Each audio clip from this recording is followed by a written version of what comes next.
ও যুবক বলো না, তোমাকে কর্মযোগ্য কে বানাইলো? কর্মযোগ্য কে রাখলো? যদি অসুস্থতা দিয়ে বিছনায় ফেলায় রাখতো কি করতে? কি করার ছিল?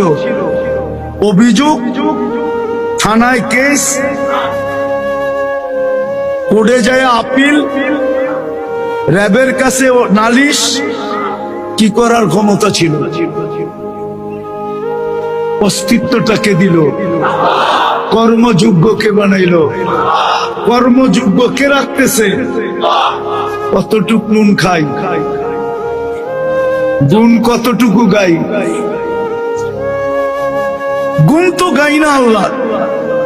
চলেন দেখি জান্নাতের একটু ধারণা দিয়া কার মনে এই আগ্রহ জাগে যে আমি চাই আল্লাহ আমাকে জান্নাতের বিনিময়ে কিনো।